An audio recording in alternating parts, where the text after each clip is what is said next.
Detail देखेंगे कि आपकी कुंडली के सर्वाष्टक में 10वें में और 11वें में 12वें में क्या फल है, 11वें और 10वें में कितनी बिंदियाँ आ रहे हैं, कितने बिंदु आपको मिल रहे हैं। इसके बल पर हम देखेंगे कि आपकी आर्थिक संपन्नता, फाइनेंशियल स्टेबिलिटी कैसी रहेगी। क्योंकि देखिए 10वां घर कर्म का होता है, 11वां घर फाइनेंस का होता है, 12वां घर जो होता है खर्चे का होता है। तो वीडियो को अंत तक देखिए।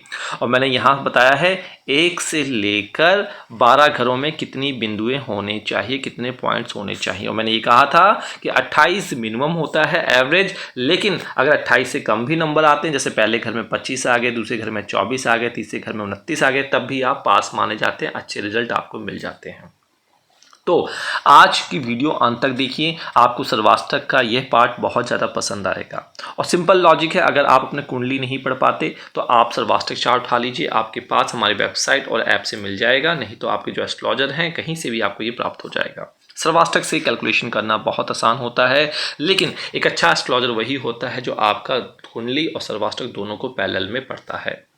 चलिए, उसके बाद अब यहाँ पे देखते हैं कि यदि 11वें घर में रूल क्या है। यदि आपके 11वें घर में 11th हाउस में, इसको नोट कर लिए, 10वें से ज़्यादा बिंदु हों, 10th हाउस से ज़्यादा बिंदु हों, इसको नोट कीजिए आप, ठीक है। 11th हाउस में घर में 10 से ज़्यादा बिंदु हो, और 12वें में जो 12th हाउस है इसको नोट कर लीजिए, 12th हाउस में 11वें से कम बिंदु हो, ठीक है जी। मतलब 11वें की ही विजय हो रही है, यही हो रहा है समझ में। 11वां घर जो है उसमें 10वें से ज़्यादा बिंदु हैं, और 12वें घर में क्या है, 11वें से ज़्यादा बिंदु नहीं, कम बिंदु हैं। तो 11वें की वैल्यू 10वें से भी ज़्यादा है और 12वें घर से भी ज़्यादा है।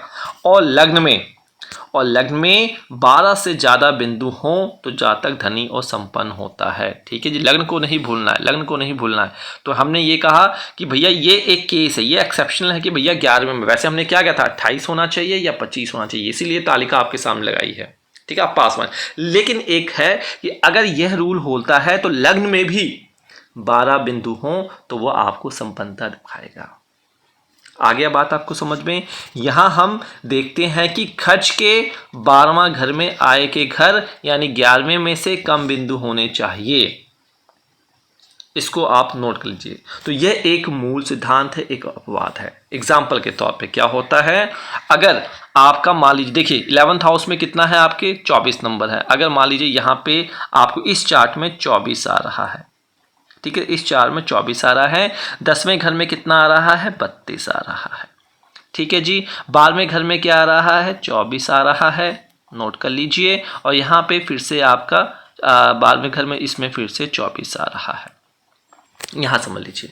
तो अगर आप देखेंगे तो लग्न में कितना आ रहा है, 27 आ रहा है। तो यहाँ पे देखिए 11वां घर जो है उतना मजबूत नहीं है, फाइनेंस वाला भाव इतना मजबूत नहीं है। तो आपको इस केस में संपन्नता जो है रुक रुक कर आएगी। आपको अपना हाथ फैलाना पड़ सकता है अपने रिश्तेदारों से, अपने मित्रों से, बैंकों से, अपनी मूलभूत आवश्यकताओं को पूरी करने के लिए।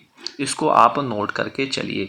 लेकिन अगर वहीं पे अगर आपके 11th हाउस में मान लीजिए 11th जो आपका जो 11th हाउस है उसमें वैल्यू ज़्यादा आती है। अब मान के चलते यहाँ केस क्या होता कि भाई आपका 10वें घर में जो 32 मान लीजिए और आपके 11वें घर में मान लीजिए 40 नंबर होते, हम मानते 24 नहीं 40 नंबर है, और आपके 12वें घर में जो है वो मान लीजिए 12 नंबर है सिर्फ, और लग्न में 27। तो देखिए 11वें घर की जो वैल्यू है 10वें घर से ज़्यादा है, 11वें घर की वैल्यू 12वें घर से ज़्यादा है, और 27 मिनिमम पॉइंट है, और कहा गया था 12 नंबर भी हो तो वह शुभ माना जाता है।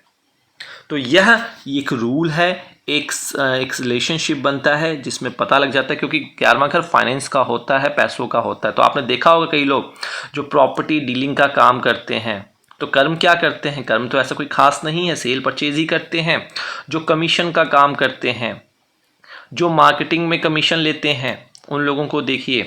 जो आपसे घूस लेते हैं, भ्रष्टाचार करते हैं, कहीं ना कहीं उनके चार्ट आप देखेंगे कि 11वें घर में बिंदु बहुत ज़्यादा है, 10वें घर में कम बिंदु है, 12वें घर में कम बिंदु है। तो यह 11वां घर अपने ही इन बिंदुओं से ही सब कुछ लेके आ जाता है। तो क्या ये बिंदु होते क्या हैं, ये जितने भी बिंदु हैं, ये जितने भी 7 ग्रह होते हैं, अष्टक वर्ग कहलाता है। अष्टक वर्ग में 7 ग्रह होते हैं और एक असेंडेंट होता है, वह नंबर देते हैं अपनी तरफ से। भैया मैं मान लीजिए सूर्य है, शनि है, मंगल, ये सारे टीचर हैं और ये हर एक घर को कुछ नंबर देते हैं।